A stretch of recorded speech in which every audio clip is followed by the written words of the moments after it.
আল্লাহ বলেন ইয়া ইবাদিয়াল্লাযীনা আসরাফু, ও আমার সীমালঙ্ঘনকারী বান্দারা, যারা গুনাহ করে ফেলেছিস, যাদের গুনাহ হয়ে গেছে, ও আমার বান্দা বান্দি, আমার কাছে ফিরে আয়, আমার কাছে ফিরে আয়, তওবা কর, ইস্তিগফার কর। মনে রাখিস, লা তাকনাতু মির রাহমাতিল্লাহ, আমি আল্লাহ আরহামুর রাহিমিন, আমার রহমত থেকে নিরাশ হয়ে যাইস না। ও বান্দা, আমি সীমাহীন দয়ার অধিকারী মাওলা, আমি সীমাহীন দয়ারকারী মনিব, আমি আল্লাহর কাছে মাপ চা, মাপ চা, মাপ চা। যদি মাপ চাস, ইন্নাল্লাহ, আমি আল্লাহ, ইয়াগফিরুয যুনুবা জামিআ, তোর সকল গুনাহ খাতাগুলি মাফ করে দিয়া তোরে নিষ্পাপ বানায়া আমার রহমতের কোলে উঠায় নিব। রাজি আছি ইনশাআল্লাহ?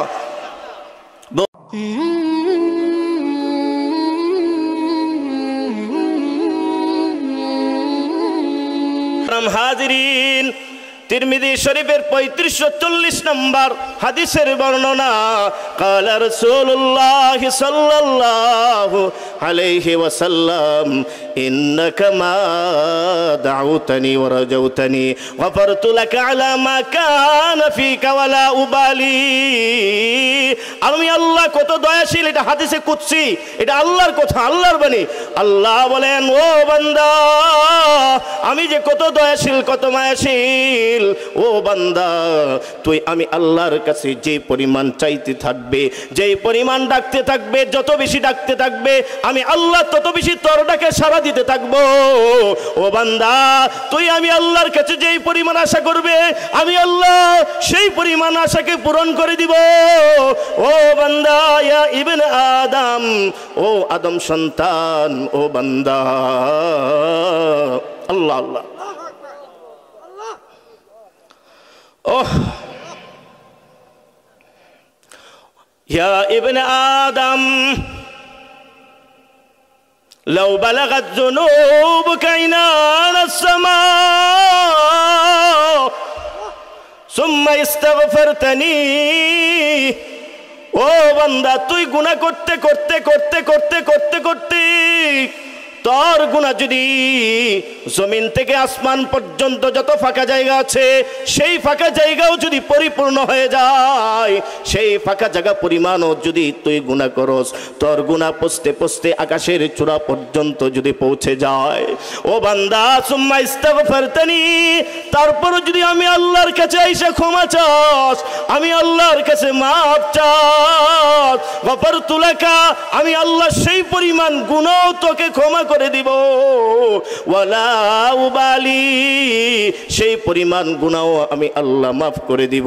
এত আমি আল্লাহ কারো পরোয়া করি না। আকাশের চূড়া পর্যন্ত তোর গুনাহ যদি পৌঁছে যায়, তারপরও দুনিয়াতে যদি আমি আল্লাহকে আল্লাহ বলে ডাক দিয়া গুনাহ ক্ষমা চাস, গুনাহ ক্ষমা প্রার্থনা করস, আমি আল্লাহ সেই পরিমাণ গুনাহ ক্ষমা করে দেব। শুধু তাই না রে বাবা, ইয়া ইবনে আদম, ও আমার বান্দা বান্দি, লাউ আতাইতানি বিকুরাবিল আরদি খাতায়া সুম্মা ইস্তাগফারতানি ওয়ালা তুশরিকু বি শাইআ। ও বান্দা, তোর গুনাহ যদি পৃথিবী পরিমাণ, যেই পরিমাণ বালু আছে, পৃথিবী পরিমাণ বালু রাশি পরিমাণ গুনাহ যদি তোর হয়ে যায়, তারপরও যদি আমি আল্লাহর কাছে মাপ চাস, ক্ষমা করস, তওবা করস, আমি আল্লাহ ও পৃথিবী পরিমাণ বালু রাশি ক্ষমা নিয়া আমি আল্লাহ তোর কাছে উপস্থিত হয়ে যাব। সূরা আলে ইমরানের 133 নম্বর আয়াতের ঘোষণা, সারিউ ইলা মাগফিরাতিম মির রাব্বিকুম ওয়া জান্নাতিন আরদুহাস সামাওয়াতু ওয়াল আরদ। আল্লাহর ঘোষণা, ও আমার দুনিয়ার বান্দা বান্দিরা, তোমরা দ্রুত ছুট, দ্রুত অগ্রসর হও। কিসের দিকে? ইলা মাগফিরাতিম মির রাব্বিকুম, তোমাদের প্রভুর ক্ষমার দিকে, তোমাদের প্রভুর ক্ষমার দিকে দ্রুত ছুট, দ্রুত অগ্রসর হও। আর কিসের দিকে? ক্ষমা যদি পায়ে যাও, ওয়া জান্নাতিন, এবং সেই জান্নাতের দিকে দ্রুত ছুট। যদি ক্ষমা পায়ে যাও তাহলে জান্নাত পায়ে যাইবা, জান্নাতের মালিক হয়ে যাইবা। কেমন জান্নাতের দিকে ছুট, কেমন জান্নাতের দিকে দ্রুত অগ্রসর হও। আরদুহাস সামাওয়াতু ওয়াল আরদ, যেই জান্নাতের প্রস্থ হবে 7 আসমান এবং 7 জমিনের সমান। 7 আসমান এবং 7 জমিনের সমান যেই জান্নাতের প্রস্থ হবে। দৈর্ঘ্যের কথা বলছে আল্লাহ তাআলা, বলেন নাই? তাহলে দৈর্ঘ্যের কথা বলেন নাই। আমি আপনাদেরকে জিজ্ঞেস করি, এই প্যান্ডেলের দৈর্ঘ্যটা এইদিকে নাও, দৈর্ঘ্যটা এইদিকে, দৈর্ঘ্যটা এইদিকে, ঠিক না? ঠিক। আচ্ছা, প্রস্থ হলো এইদিকে, প্রস্থ কি? এইদিকে। প্রস্থ হলো এইদিকে, দৈর্ঘ্য হলো এদিকে। বলেন, প্রস্থ বেশি না দৈর্ঘ্য বেশি? দৈর্ঘ্য বেশি, প্রস্থ কম। প্রস্থ কম, দৈর্ঘ্য বেশি। আল্লাহ বলেন, সেই জান্নাতের দিকে ছোট যেই জান্নাতের প্রস্থ হবে 7 আসমান এবং 7 জমিনের সমান। প্রস্থই যদি এই পরিমাণ হয়, দৈর্ঘ্য কি কম হবে না আরো বেশি হবে? তাহলে দৈর্ঘ্য কি পরিমাণ আল্লাহই ভালো জানেন। সুবহানাল্লাহ। সেই জান্নাতের দিকে দ্রুত ছুটার কথা বলছে। আমরা রাজি আছি সেই জান্নাতের দিকে দ্রুত ছুটতে। আজকে আমি আপনাদের খেদমতে জান্নাতের আলোচনা করার সময় নাই। আল্লাহ ঘোষণা দিয়েছেন, তোমরা তোমাদের প্রভুর ক্ষমার দিকে ছোট। ক্ষমা আগে না জান্নাত আগে? তাহলে ক্ষমা পাইতে রাজি আছি ইনশাআল্লাহ?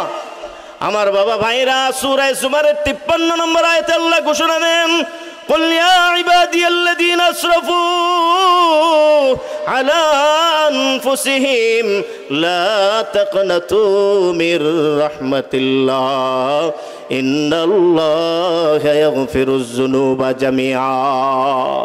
জাহান্নামের মধ্যে হাজার হাজার বছর মাওলাকে ডাকা হলো, মাওলা সাড়া দেয় নাই। আর দুনিয়াতে মাওলা নিজেকে বান্দাকে ডাকতেছে, বান্দা যেন মাওলার ক্ষমা নেয়, মাওলার মাগফিরাত নেয়, মাওলার দয়া এবং রহমতের মালিক হয়, বা আল্লাহ নিজে বান্দাকে ডাকতেছে। আল্লাহ বলেন, ইয়া ইবাদিয়াল্লাযীনা আসরাফু, ও আমার সীমালঙ্ঘনকারী বান্দারা, যারা গুনাহ করে ফেলেছিস, যাদের গুনাহ হয়ে গেছে, ও আমার বান্দা বান্দি, আমার কাছে ফিরে আয়, আমার কাছে ফিরে আয়, তওবা কর, ইস্তিগফার কর। মনে রাখিস, লা তাকনাতু মির রাহমাতিল্লাহ, আমি আল্লাহ আরহামুর রাহিমিন, আমার রহমত থেকে নিরাশ হয়ে যাইস না। ও বান্দা, আমি সীমাহীন দয়ার অধিকারী মাওলা, আমি সীমাহীন দয়ারকারী মনিব, আমি আল্লাহর কাছে মাপ চা, মাপ চা, মাপ চা। যদি মাপ চাস, ইন্নাল্লাহ, আমি আল্লাহ, ইয়াগফিরুয যুনুবা জামিআ, তোর সকল গুনাহ খাতাগুলি মাফ করে দিয়া তোরে নিষ্পাপ বানায়া আমার রহমতের কুলে উঠায় নিব। রাজি আছি ইনশাআল্লাহ? মোহতারাম হাজিরিন, তিরমিজি শরীফের 3540 নম্বর হাদিসের বর্ণনা, কালা রাসূলুল্লাহ সাল্লাল্লাহু আলাইহি ওয়াসাল্লাম, إنك ما دعوتني ورجوتني غفرت لك على ما كان فيك ولا أبالي। আমি আল্লাহ কত দয়াশীল, এটা হাদিসে কুদসি, এটা আল্লাহর কথা, আল্লাহর বাণী। আল্লাহ বলেন, ও বান্দা, আমি যে কত দয়াশীল, কত মায়াশীল, ও বান্দা, তুই আমি আল্লাহর কাছে যে পরিমাণ চাইতে থাকবে, যেই পরিমাণ ডাকতে থাকবে, যত বেশি ডাকতে থাকবে, আমি আল্লাহ তত বেশি তোর ডাকে সাড়া দিতে থাকবো। ও বান্দা, তুই আমি আল্লাহর কাছে যেই পরিমাণ আশা করবে, আমি আল্লাহ সেই পরিমাণ আশাকে পূরণ করে দিব। ও বান্দা, ইয়া ইবনে আদম, ও আদম সন্তান, ও বান্দা, আল্লাহ আল্লাহ, ওহ, ইয়া ইবনে আদম,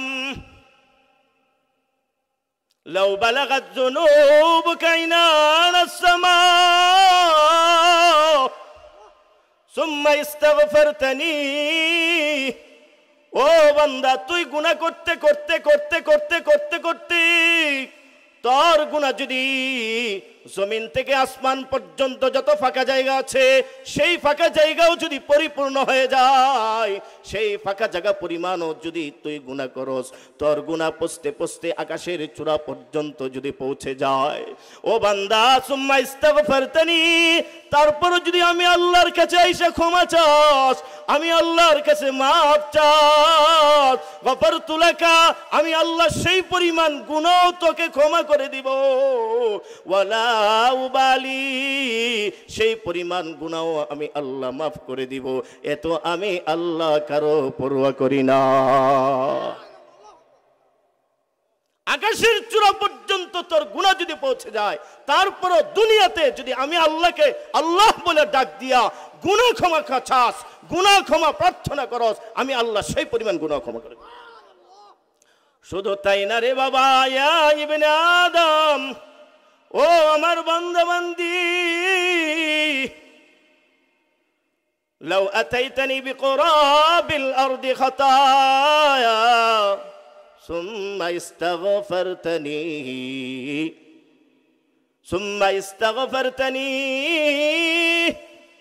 ওয়ালা তুশরিকু বি শাইআ, ও বান্দা, তোর গুনাহ যদি পৃথিবী পরিমাণ, যেই পরিমাণ বালু আছে, পৃথিবী পরিমাণ বালু রাশি পরিমাণ গুনাহ যদি তোর হয়ে যায়, তারপরও যদি আমি আল্লাহর কাছে মাপ চাস, ক্ষমা করস, তওবা করস, আমি আল্লাহ ও পৃথিবী পরিমাণ বালু রাশি ক্ষমা নিয়া আমি আল্লাহ তোর কাছে উপস্থিত হয়ে যাব।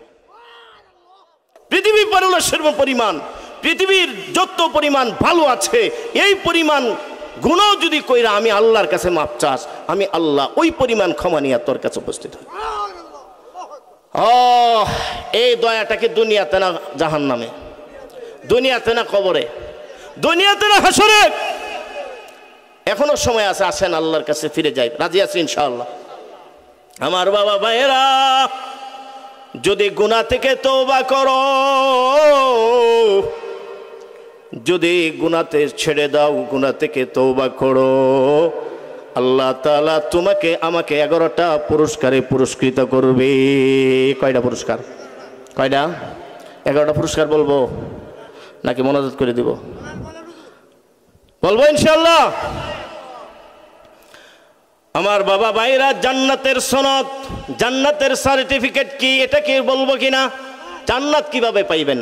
ক্ষমা তো ঠিক আছে, জান্নাতের সনদ, এ ক্ষমা চায়া ক্ষমা নিয়া, ক্ষমা চায়া ক্ষমা নিয়া আপনাদেরকে জান্নাতের আরেকটা সনদ আছে, জান্নাতের আরেকটা সার্টিফিকেট আছে। আল্লাহ তাআলা সূরাত আশ-শুআরা 88 নম্বর আয়াতে ঘোষণা দেন, ইয়াউমা লা ইয়ানফাউ মালু ওয়ালা বানুন ইল্লা মান আতাল্লাহা বিকলবিন সালিম। ও আমার বান্দা বান্দিরা, কিয়ামতের ময়দানে তোমার সন্তান, তোমার সম্পদ কোনো কাজে আসবে না। তুমি যদি নামাজি হও, নামাজও কাজে আসবে না, রোজাদার রোজাও কাজে আসবে না, হজও কাজে আসবে না। হাজতের সনদ নাকি এগুলি করতে করতে সুস্থ হৃদয়, সুস্থ আত্মার মালিক হইতে হবে। আমার কথাটা সূরাত আশ-শুআরার 88 নম্বর আয়াতে আল্লাহ নিজে ঘোষণা দিয়েছেন। আমার বাবা ভাইরা, যদি খাঁটি তওবা করতে পারো, খাঁটি ইস্তেগফার করতে পারো, খাঁটি তওবা আর খাঁটি ইস্তেগফার যদি করতে পারো, তিরমিজি শরীফের 3334 নম্বর হাদিসের বর্ণনা, ক্বালা রাসূলুল্লাহ সাল্লাল্লাহু আলাইহি ওয়াসাল্লাম, ইন্নাল মুমিনা ইযা আখতা খাতিআতান تكون في قلبه نكتة سوداء فإن تاب واستغفر سقل قلبه। মুমিন যখন গুনাহ করে অন্তরে কালো ফোঁটা পড়ে যায়, কালো দাগ পড়ে যায়, দাগ পড়তে পড়তে অন্তরটাকে একেবারে ছেয়ে নেয়, ঢেকে নেয়। তবে যদি বান্দা খাঁটি তওবা করে, খাঁটি ইস্তেগফার করে, আল্লাহ তাআলা সেই খাঁটি তওবা এবং খাঁটি ইস্তেগফারের বরকতে আল্লাহ তাআলা সেই বান্দার অন্তরটাকে গুনার কালো দাগ, গুনার কালো ময়লা, গুনার কালিমা দূর কইরা সেই অন্তরটাকে জান্নাতওয়ালা অন্তর, জান্নাতওয়ালা হৃদয় আয়নার মতো পরিষ্কার কইরা দেয়। তাইলে খাঁটি তওবার 1 নম্বর পুরস্কার হইল যে অন্তরটা আপনার কয়লার মতো কালো হয়ে যায় গুনাহ করলে, সেই অন্তরটা আল্লাহ তাআলা তওবা ইস্তেগফারের কারণে আয়নার মতো পরিষ্কার করে দিবে। এক নম্বর পুরস্কার। 2 নম্বর পুরস্কার ইবনে মাজাহ শরীফের 4250 নম্বর হাদিসের বর্ণনা, কালা রাসূলুল্লাহ সাল্লাল্লাহু আলাইহি ওয়াসাল্লাম আত-তাইবু মিনাদ যামবি কামান লা যামবা লা।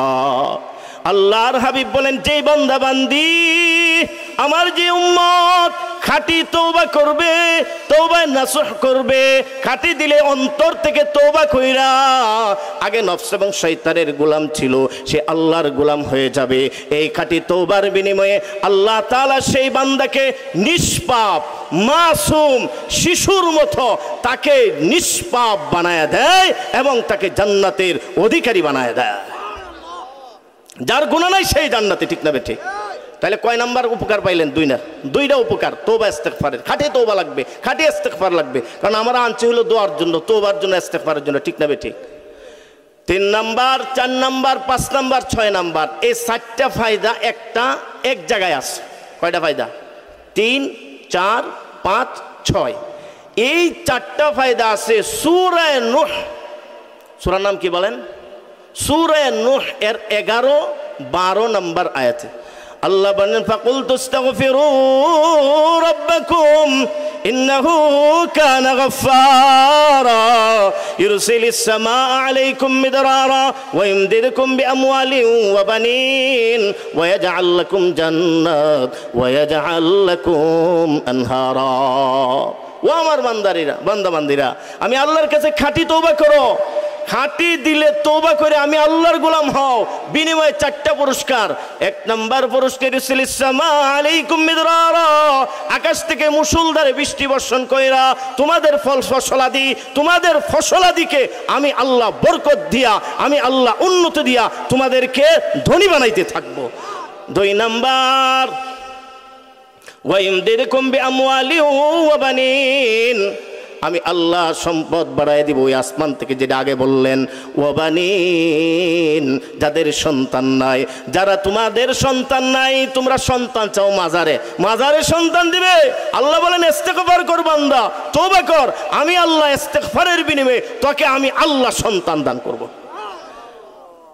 3 নাম্বার ওয়াজআল লাকুম জান্নাত, ও বান্দা তুই আমের বাগান লাগিয়েছিস, তুই আপেলের বাগান লাগিয়েছিস, ধান লাগিয়েছিস, কলার বাগান লাগিয়েছিস, তওবা কর, ইস্তেগফার কর, আমি আল্লাহ তোর সেই বাগানে বরকত দিয়ে দিব। ওয়াজআল লাকুম আনহারা, ও বান্দা বান্দি তওবা কর, ইস্তেগফার কর, আমি আল্লাহ সেই বাগান করার জন্য যত পানির প্রয়োজন, যত পানির দরকার, ভূগর্ভ থেকে পানির ব্যবস্থা করে দিব, নদী থেকে পানির ব্যবস্থা করে দিব। ওয়াজআল লাকুম আনহারা। কয়টা ফায়দা পাইলেন? 4টা ফায়দা। এখন কয়টা হলো? 6টা। আর কয়টা বাকি আছে? 11টা হইতে 5টা। সংক্ষেপে বলে দিই নাকি? তওবা করতে হবে, আমাদের ইস্তেগফার করতে হবে। সূরা হুদ আয়াত নম্বর 3 এবং সূরা হুদের আয়াত নম্বর 52 আল্লাহ তাআলার ঘোষণা, তওবা ইস্তেগফার করো, তওবা ইস্তেগফার করো। আল্লাহ বলেন, ওয়ায়াজিদকুম কুওয়াতান ইলা কুওয়াতিকুম, তোমরা দুর্বল, রাষ্ট্রীয়ভাবে দুর্বল, সামাজিকভাবে দুর্বল, পারিবারিকভাবে দুর্বল, ব্যক্তিগতভাবে দুর্বল, ইস্তেগফার করো, তওবা করো। তোমরা যদি রাষ্ট্রীয়ভাবে দুর্বল হয়ে থাকো, পুরা রাষ্ট্রের সবাই মিলে তওবা করো, পুরা রাষ্ট্রের সবাই মিলে ইস্তেগফার করো, আমি আল্লাহ তোমাদেরকে রাষ্ট্রীয়ভাবে ক্ষমতা দান করব। পারিবারিকভাবে দুর্বল হয়ে থাকলে পরিবারে ক্ষমতা দান করব, পরিবারে শক্তি দান করব। ব্যক্তিগতভাবে দুর্বল হয়ে থাকলে তোমাকে ব্যক্তিগতভাবে ক্ষমতা দান করব। এক কথায় তওবা ইস্তেগফার করো, আমি আল্লাহ নিজে তোমাকে ক্ষমতায়ন করে দিব। আল্লাহ 7 নম্বর। 8 নম্বর ইউমাত্তিউকুম মাতাআন হাসানা, তওবা করো, ইস্তেগফার করো, তাহলে আমি আল্লাহ তোমাদেরকে দুনিয়ার মধ্যে শান্তি সুখের উপভোগ্য জান্নাত নমুনা একটা জিন্দেগি উপহার দিয়ে দিব। আমাদের ছেলে কথা শুনে না, মেয়ে কথা শুনে না, বাবা কথা শুনে না, পরিবারে অশান্তি। যেই পরিবারে অশান্তি, তওবা ইস্তেগফার বাড়িয়ে দিবে, আল্লাহ বলেন সেই পরিবারে আমি শান্তি দান করব। রাজি আছে ইনশাআল্লাহ? কয় নাম্বার গেল? 8 নাম্বার গেল নাকি? 8 নাম্বার। 9 নাম্বার, আমরা যারা চাই আমাদের গ্রামে কোনো আযাব না আসুক, আমার পরিবারে কোনো গজব নাজিল না হোক, আসমানি জমিনি বালা গজব, আসমানি বনি জমিনি বালা মুসিবত আমার পরিবারে না আসুক, আমার গ্রামে না আসুক, আমার দেশে না আসুক, তাহলে আমাদেরকে আল্লাহর ঘোষণা সূরা আনফালের আয়াত নম্বর 33, ওয়ামা কানাল্লাহু লিয়ুআযিবাহুম ওয়া হুম ইস্তাগফিরুন, আল্লাহ তাআলা কোনদিন সেই দেশে আযাব দেন না, গজব দেন না। আসমানি বালা আসমানে উঠায় নেন, জমিনি বালা জমিনে দাবায় দেন। যেই দেশের লোকেরা বেশি বেশি তওবা করে ইস্তিগফার করে, যেই দেশের লোকেরা আল্লাহর কাছে বেশি বেশি ক্ষমা চায়, যেই পরিবারের লোকেরা আল্লাহর কাছে ক্ষমা চায়, আল্লাহর কাছে ইস্তিগফার করে, যেই গ্রামের মানুষ আল্লাহর কাছে বেশি বেশি তওবা ইস্তিগফার করে, আল্লাহ বলেন সেই গ্রামে, সেই পরিবারে, সেই দেশের যত আযাব আছে সমস্ত আযাব ইস্তিগফারের কারণে আমি আল্লাহ উঠায় লই। করোনা ভাইরাস এটা কেন আসছে বলেন? গুনার কারণে, ঠিক না বেঠিক? তওবা নাই, ইস্তিগফার নাই, ঠিক না বেঠিক? 10 নাম্বার ফায়দা, আমার কাছে প্রায় অনেকে ফোন করে, হুজুর আমি তো অনেক বিপদে আছি, আমারে একটু দোয়া করে দেন, আল্লাহ যেন বিপদ থেকে উদ্ধার করে। প্রায় কিছুক্ষণ পর পরে বা 1-2 দিন পর পরে আমার কাছে দোয়া করে, আমরাও দোয়া চাই, ঠিক না বেঠিক? মরণ পর্যন্ত বিপদ থেকে বাঁচার জন্য আপনাদেরকে একটা নববী তরিকা, নববী পদ্ধতি দেয়া যাইতেছে। কারা কারা ধরে রাখবেন ইনশাআল্লাহ, আমল করবেন কারা কারা ইনশাআল্লাহ? আবু দাউদ শরীফের 1518 নম্বর হাদিসের বর্ণনা, ক্বালা রাসূলুল্লাহ সাল্লাল্লাহু আলাইহি ওয়াসাল্লাম, মান লাজিমাল ইস্তিগফার জাআলাল্লাহু লাহু মিন কুল্লি যিকিন মাখরাজা ওয়া মিন কুল্লি হাম্মিন ফারজা ওয়া রাযাকাহু মিন হাইসু লা ইয়াহতাসিব। যেই ব্যক্তি তওবা ইস্তিগফারকে আবশ্যক করে নিবে, কিছুক্ষণ পর পর তওবা করবে, কিছুক্ষণ পর পর ইস্তিগফার করবে, কিছুক্ষণ পর পর আল্লাহর কাছে ক্ষমা চাইবে, আল্লাহর হাবিব বলেন আল্লাহ তাআলা তাকে 3টা পুরস্কারে পুরস্কৃত করবেন। 1 নম্বর পুরস্কার, জাআলাল্লাহু লাহু মিন কুল্লি যিকিন মাখরাজা, আল্লাহ তাআলা তাকে সর্বপ্রকার বালা মুসিবত, সর্বপ্রকার বিপদ থেকে রক্ষা করবে। 2 নম্বর, মিন কুল্লি হাম্মিন ফারজা, তাকে সর্বপ্রকার টেনশন থেকে বাঁচিয়ে রাখবে, টেনশন থেকে মুক্ত রাখবে। ওয়া রাযাকাহু মিন হাইসু লা ইয়াহতাসিব, তার রিজিকের ব্যবস্থা এমন জায়গা থেকে করবে, এমন স্থান থেকে তার রিজিকের ব্যবস্থা করে দিবে সে কোনোদিন কল্পনাও করতে পারবে না। এই 3টা পুরস্কারের কামনা আমরা সবাই করি, ঠিক না বেঠিক? ঘরে টেনশন আছে কিনা? বিবির লগে টেনশন আছে কিনা? ছেলেমেয়ের লগে টেনশন আছে কিনা? রাসূল বলেন হুজুরের কাছে দোয়া আগে, আগে না ইস্তিগফার। আবু দাউদ শরীফের 1516 নম্বর হাদিসের বর্ণনা, عن ابن عمر رضي الله عنه قال إن كنا لنعد لرسول الله صلى الله عليه وسلم في المجلس الواحد 100 مرة رب اغفر لي وتب علي إنك أنت التواب الرحيم। ইবনে উমর বলেন একদিন আমি এবং সাহাবীরা এবং রাসূল এক মজলিসে বসেছিলাম, এক বৈঠকে বসেছিলাম। আমি এই বৈঠকে গণনা করতেছিলাম, একে একে একে একে একে একে 100 বার গণনা করলাম। একই বৈঠকে আমার হাবিব আল্লাহর কাছে তওবা করেছে, আল্লাহর কাছে ইস্তিগফার করেছে। কি বলেছে? রব্বি গফিরলি, ও প্রভু আমাকে মাফ করে দাও, ওয়া তুব আলাইয়া, আমার তওবা কবুল করো, ইন্নাকা আনতাত তাওয়াবুর রহিম, নিশ্চয় আপনি অধিক তওবা কবুলকারী, নিশ্চয় আপনি অধিক দয়াশীল। এক মজলিসে নবী তওবা করছে কতবার? ইস্তিগফার 100 বার। সুবহানাল্লাহ। তাইলে কি আমাদের তওবা ইস্তিগফার বেশি বেশি করা দরকার আছে কিনা বলেন? এখন আসেন 10 নম্বর বলে ফেলেছি, 11 নম্বর ফায়দা। 11 নম্বর ফায়দা হলো একজন বান্দা যখন তওবা করে, খাঁটি তওবা করে, খাঁটি ইস্তিগফার করে, আল্লাহু আকবার আল্লাহু আকবার, সে যখন আল্লাহর কাছে ফিরে যায়, খাঁটি তওবা। খাঁটি তওবা কাকে বলে? তওবাতান জাযিমাতান, এমন দৃঢ় তওবা, এমন নিখুঁত তওবা, ইউহাদ্দিসু নাফসাহু আন লা ইয়াউদা ইলাইহি, সে মনে মনে প্রতিজ্ঞা করে, মনে মনে ওয়াদা করে আর কোনোদিন সে গুনাহ করবে না। এটার নাম খাঁটি তওবা। আর এই তওবার জন্য 3টা শর্ত। কয়টা শর্ত? 1 নম্বর, অতীতের সকল গুনাহ ছাড়তে হবে। যেহেতু এটা মহিলা মাদ্রাসার উদ্যোগে আয়োজিত, আমি আমার সম্মানিত মা বোনদেরকে লক্ষ্য করে বলছি, আসেন আমরা সবাই গুনাহ ছেড়ে দেই। ও মা ও বোন, আপনারা তো বড় পছন্দিদা জাতি, আল্লাহ পাক আপনাদেরকে মায়ার জাতি হিসাবে সৃষ্টি করেছে। আপনারা গুনাহমুক্ত থাকলে আপনাদের গর্ভে আব্দুল কাদের জিলানীর মতো সন্তান জন্ম নেবে, ঠিক না বেঠিক? আব্দুল কাদের জিলানীর জীবনী আপনারা অনেকে জানেন, তা আমি সংক্ষেপে শুধু একটু 30 সেকেন্ডে ঘটনাটা আমি বর্ণনা করব। এই আব্দুল কাদের জিলানীর মাকে যখন তার বাবার সঙ্গে বিবাহ দেওয়া হয়, তখন আব্দুল কাদের জিলানীর মার বাবা আব্দুল কাদের জিলানীর নানা বলল, আমি তোমাকে এমন একটা মেয়েকে বিবাহ দিতে চাই, যে মেয়ে অন্ধ, যে মেয়ে ল্যাংড়া, যে মেয়ে বুবা, যে মেয়ে কানে শোনে না, বয়রা, এমন একটা মেয়ে তুমি কি বিবাহ করবে? তাহলে তুমি যে ফল খেয়ে অপরাধ করেছ, এই ফলের দাবি আমি ছাড়তে পারি।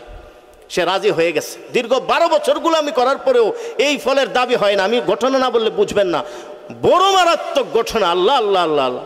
এরপর আব্দুল কাদের জিলানী রহমতুল্লাহ আলাইহি উনার বাবা রাজি হয়ে গেলেন এই মেয়েকে বিবাহ করার জন্য।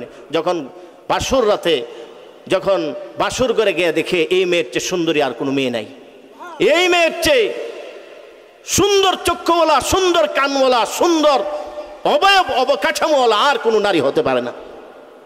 জিজ্ঞেস করলো, কি ব্যাপার, তুমি না এমন হওয়ার কথা? তো বাসরের তো মেয়েরা লাজুক থাকে। উনি এই মেয়েকে দেখে বের হয়ে আসতেছে, এটা তো আমার স্ত্রী না, আমার স্ত্রী তো কানা, আমার স্ত্রী তো বোবা। বের হয়ে এসে বাহিরে বের হবে, দরজার সামনে মেয়ের বাবা তথা আব্দুল কাদের জিলানীর নানা দাঁড়িয়ে আছে। বলতেছে, কোথায় যাও? আব্দুল কাদের জিলানীর বাবা বলে, আপনি তো আমাকে এমন মেয়ে বিবাহ দিয়েছেন, যে মেয়ের চোখ নাই, যে মেয়ের কান নাই, যে মেয়ের কথা বলতে পারে না। তো এখন তো দেখতেছি সবকিছুর বিপরীত, এত সুন্দরী মেয়ে, এটা তো আপনি আমাকে বিবাহ দেননি। আরে বেটা শোনো, আসো ঢুকো। সর্বপ্রথম যখন তোমাকে আমি দেখেছি, তখনই তোমার কপালে আমি দেখতে পেয়েছি তুমি কোনো সাধারণ ছেলে নও। তোমার ঘরে এমন এক সন্তান জন্ম নেবে, যেই সন্তানের হাতে পুরা দুনিয়ার মানুষ তওবা করে মুসলমান হবে। তুমি সাধারণ কোনো মানুষ না। তখনই তোমাকে আমি 12 বছর আমি আমার সন্তানের মতো লালন পালন করেছি। যদিও তুমি গোলামি করেছো, তোমাকে গোলাম হিসাবে খাটাইনি, ঠিক না বে ঠিক? হ্যাঁ, আমাকে তো গোলাম হিসাবে খাটাননি। তো শোনো, আমি তোমাকে যে এই 12 বছর শিক্ষা দীক্ষা লালন পালন যা কিছু করেছি, এই সব কিছুর উদ্দেশ্য হলো আমার একটা কন্যা সন্তান আছে, যেই সন্তান এত এত পর্দানিসীন, এত পর্দা সে করেছে, এত গুণামুক্ত জিন্দেগি যাপন করেছে, তার এই কান দিয়ে কোনোদিন পরপুরুষের কথা তার এই কান দিয়ে কোনোদিন শোনে নাই। এই কারণে বলি তার কান হলো বয়রা, সে বধির। এই চোখ দিয়ে কোনোদিন পরপুরুষ দেখে নাই, এই জন্য বলেছি তার এই চোখ হলো অন্ধ। এই জবান দিয়ে সে কোনোদিন পরপুরুষের সাথে কথা বলে নাই, এই কারণে বলেছি তারই জবান বোবা। এই পা এবং হাত দিয়ে, এই পা দিয়ে হেঁটে হেঁটে সে কোনোদিন বাড়ির বাহিরে বের হয় নাই, এই কারণে বলেছি সে হলো ল্যাংড়া। এই সমস্ত বিষয়ের ব্যাখ্যা যখন দিলেন, তখন আব্দুল কাদের জিলানীর বাবা তো খুশিতে বাগবাগ হয়ে গেলেন। আমার সম্মানিত মা বোনেরা, আসেন আমরা সবাই আব্দুল কাদের জিলানীর মা হয়ে যায়। আব্দুল কাদের জিলানীর মা হতে যেই যোগ্যতার প্রয়োজন, সেই যোগ্যতা অর্জন করার জন্য এই খাদিজাতুল কুবরা মহিলা মাদ্রাসার প্রতিষ্ঠা করা হয়েছে, ঠিক না বেটে? গুনাহমুক্ত জিন্দেগি সবাই হবে বন্দিগি, সুন্নত মোতাবেক জিন্দেগি সবাই হবে বন্দিগি। সুন্নতের ছাড়া জিন্দেগির নাম বন্দিগি না, গুনাহমুক্ত জিন্দেগি। রাজি আছে ইনশাআল্লাহ? আমার 11 নম্বর ফায়দাটা বইলে মোনাজাত করলে মনে সুন্দর হয়। আসলে আলোচনা উঠে গেছে আজকে, আমি ভাবছি আলোচনা করতে পারবো না, অন্ত উঠে গেছে না, আমি কি করবো? কিন্তু আমাকে আপনারা ওয়াদা দিতে হবে, আজকে যদি ফজরের নামাজ কাদা করেন, মহিলা মাদ্রাসায় হোক বা আপনাদের হোক, তাইলে এইটার গুণ আমার কান্দো আসতে পারে। এই জন্য আমি রাত 10টার পর আলোচনা করার অভ্যাস না। কিন্তু তারপরে এখন তো আমি ওয়াজের ময়দানে নেমে গেছি। আগে ওয়াজ করতাম না, এখন ওয়াজ করি। কারণ কি করব, এই যে যতক্ষণ কথা বললাম, একটা আমার কথা না, সব কোরআন আর হাদিস। ওয়াজের ময়দান হবে কোরআন আর হাদিসের, কিসসা কাহিনীর নাম ওয়াজ না। আর আমি যে কিসসাটা বললাম, এটা সত্য কিসসা, এখান থেকে নেওয়ার মতো কিছু আছে। আজকে ওয়াজের ময়দানগুলি কিসসা কাহিনী হয়ে গেছে। এই জন্য বাবা অনেক কষ্ট করে নিয়ে, দুঃখ নিয়ে নামছি এই ময়দানে। দোয়া করেন আল্লাহ যেন আমাকে সফলতা দান করে। মুহতারাম হাজিরিন, 11 নম্বর ফায়দাটা বইলা আমার দোয়া শুরু হয়ে যাবে। আমার বাবা ভাইরা, বুখারী শরীফের 63-8 মাঝখানে শূন্য আছে। অর্থ হলো 6308 নম্বর হাদিসের বর্ণনা। ক্বালা রাসূলুল্লাহ সাল্লাল্লাহু আলাইহি ওয়াসাল্লাম লাল্লাহু আফরাহু মিন তাওবাতিল আবদি, আল্লাহ তাআলা বান্দার তওবার দ্বারা, বান্দার খাঁটি দিলে তওবার দ্বারা আল্লাহ ওই পরিমাণ খুশি হয়। আল্লাহর হাবিব একটা উদাহরণ দিয়ে বুঝাইতেছে। মনে করো ও আমার সাহাবীরা, একজন ব্যক্তি একটা মরুভূমির মধ্যে সফররত অবস্থায় আছে। সফর করতে করতে করতে করতে সে ক্লান্ত হয়ে পড়েছে। ক্লান্ত অবস্থায় তার মনে মনে সে ইচ্ছা করেছে আমার একটু বিশ্রামের প্রয়োজন। সে বিশ্রাম নেওয়ার জন্যে রাস্তার পাশে একটা ছায়াযুক্ত বৃক্ষ পেয়েছে। একটাই মাত্র গাছ, অনেক দূর সফর করার পরে একটা মাত্র গাছ পেয়েছে, একটা বৃক্ষ পেয়েছে, এই বৃক্ষের ছায়া আছে। এমত অবস্থায় সে বিশ্রামের জন্যে, সে আরামের জন্যে ছায়ার নিচে সে বিশ্রামের জন্য শুয়ে পড়েছে। তার খাবার, তার সামান সব কিছু তার সাওয়ারির উপরে রেখে, তার সাওয়ারির পিঠে রেখে সে এখন বিশ্রামের জন্য শুয়ে পড়েছে। হঠাৎ করে চোখ খুলে দেখে তার যে সাওয়ারি, তার যে খাবার, রসদপত্র, এই সব কিছু নিয়ে তার সাওয়ারিটা পালিয়ে গেছে, হারিয়ে গেছে। এমত অবস্থায় হাজার হাজার মাইল মরুভূমি, এদিকেও হাজার হাজার মাইল, এদিকেও চতুর্দিকে হাজার হাজার মাইল। এখন সে হাজার হাজার মাইল মরুভূমি খুঁজে এই সাওয়ারিকে কিভাবে সে তালাশ করে খুঁজে পাবে, কিভাবে সে এই সাওয়ারির তালাশ আর সন্ধান করে ফিরে পাবে, এই টেনশানে সে খুবই পেরেশান হয়ে গেছে। সে এই পেরেশানি নিয়েই সে মরুভূমির মধ্যে ছোটাছুটি শুরু করছে। একবার দৌড় দিয়ে এদিকে, একবার দৌড় দিয়ে এদিকে, একবার দৌড় দিয়ে এদিকে, একবার দৌড় দিয়ে এদিকে, চতুর্দিকে সে দৌড়তে দৌড়তে দৌড়তে দৌড়তে সাওয়ারিকে তালাশ করছে। সাওয়ারি তালাশ করতে করতে দৌড়তে দৌড়তে দৌড়তে দৌড়তে এক পর্যায়ে সে এমনই ক্লান্ত হয়ে পড়েছে আর সম্ভব না তালাশ করা। এমত অবস্থায় সে মনে মনে সিদ্ধান্ত নিল, সাওয়ারি তো আর পাবো না, আর আমি পেরেশানিতে যে অবস্থা আমার, হয়তো এখনই আমার মরণ হবে। তো মরণ যেহেতু হবেই, আমি আবার গাছের ছায়ার নিচে চলে যাই, সেখানে গিয়ে মৃত্যুর জন্য শেষ শোয়াটা শুয়ে যাই, শেষবারের মতো আমি এই গাছের ছায়ার নিচে শুয়ে যাই, এখানে হয়তো আমার মৃত্যু হয়ে যাবে। সে মৃত্যুকে নিশ্চিত ভেবে, মৃত্যুকে নিশ্চিত জেনে সে গাছের ছায়ার নিচে আবার শুয়ে গেছে। এটি কিন্তু হাদিসের ঘটনা শুনাইতেছে। আল্লাহর হাবিব বলেন, ওই মানুষটা সে এখন মরণের জন্য ঘুমায় গেছে, মরণের জন্য শুয়ে গেছে। অনেক সময় ঘুমানোর পর হঠাৎ করে তার চোখটা খুলে গেছে।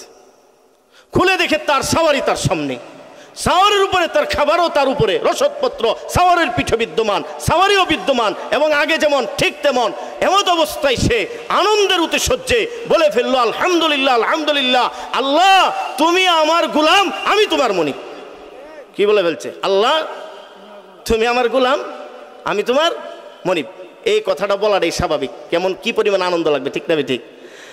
আল্লাহর হাবিব বলেন, এই বান্দা তার হারিয়ে যাওয়া সাওয়ারি পায়া, এই বান্দা তার হারিয়ে যাওয়া সাওয়ারি পায়া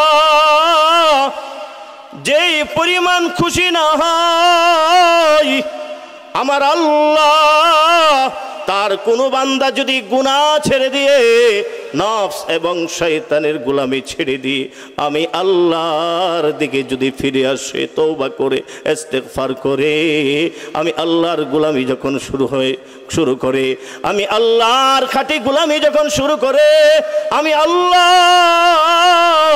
সেই হারিয়ে যাওয়া সাওয়ারি ব্যক্তির চেয়ে ওই বান্দার প্রতি বেশি আরো খুশি হয়ে যায়। আমি আল্লাহ সেই বান্দার প্রতি তার চেয়ে বেশি খুশি হয়ে যায়। দেখেন কেমন দয়ার মাওলা। এবার জিজ্ঞেস করে অতীতের কথা, জাহান্নামের মধ্যে কত বছর ডাকা লাগবে? হাজার হাজার। সারা হবে? কথা বলেন না কেন? জাহান্নামে সারা দিবে, আর দুনিয়া থেকে সারা দিচ্ছে না ডাকতেছে?